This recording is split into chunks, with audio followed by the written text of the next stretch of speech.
আসসালামু আলাইকুম। বাংলাদেশ পুলিশের উচ্চপদস্থ ৬৫ জন কর্মকর্তাকে একসাথে বদলি করা হয়েছে।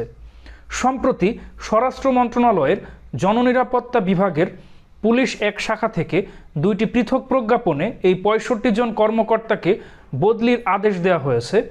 প্রথম প্রজ্ঞাপনে ১৭ জন এবং দ্বিতীয় প্রজ্ঞাপনে ৪৮ জন কর্মকর্তাকে বদলির আদেশ দেওয়া হয়েছে। বদলি হওয়া পুলিশের এই ৬৫ জন কর্মকর্তাদের মধ্যে ডিআইজি, অতিরিক্ত ডিআইজি এবং পুলিশ সুপার পদমর্যাদার কর্মকর্তারা রয়েছেন, যাদেরকে বদলি করে পুলিশের বিভিন্ন ইউনিটে দায়িত্ব দেওয়া হয়েছে এবং এনাদের মধ্যে বেশ কয়েকজন পুলিশ সুপারকে পদোন্নতি দিয়ে সুপার নিউমেরারি অতিরিক্ত ডিআইজি করা হয়েছে। আমরা যদি প্রথম প্রজ্ঞাপনটি দেখি, এখানে আপনারা ১৭ জন কর্মকর্তাদের নামের তালিকা দেখতে পারবেন। এনাদের মধ্যে ৩ জন রয়েছেন খুবই উচ্চপদস্থ ডিআইজি পদমর্যাদার। মোহাম্মদ আমিনুল ইসলাম, যিনি পুলিশ অধিদপ্তরের ডিআইজি ছিলেন, তাকে বদলি করে পুলিশ টেলিকমের ডিআইজি করা হয়েছে। জনাব Mahfuzur Rahman, DIG highway police, তাকে বদলি করে পুলিশ অধিদপ্তরের ডিআইজি করা হয়েছে।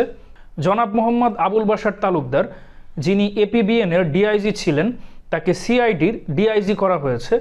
আর বাকি সবাই অতিরিক্ত ডিআইজি, যাদেরকে বদলি করে পুলিশের বেশ কিছু গুরুত্বপূর্ণ ইউনিটে পদায়ন করা হয়েছে, যেমন অতিরিক্ত ডিআইজি অ্যান্টি টেরোরিজম ইউনিট, যেমন police academy, highway police, range police, police অধিদপ্তর।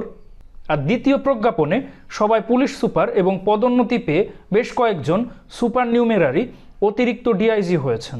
পুলিশের বিভিন্ন ইউনিটে বদলি করা হয়েছে, যেমন ইন সার্ভিস ট্রেনিং সেন্টার, নৌ police, tourist police, CID, Gazipur metropolitan police, range DIG, শিল্পাঞ্চল police, Chattogram metropolitan police, police অধিদপ্তর, DMP, CID, APBN, KMP, anti terrorism unit, SB, CMP, PBI, এরকম বেশ কিছু ইউনিটে বাকি ৪৮ জন কর্মকর্তাকে বদলি করা হয়েছে।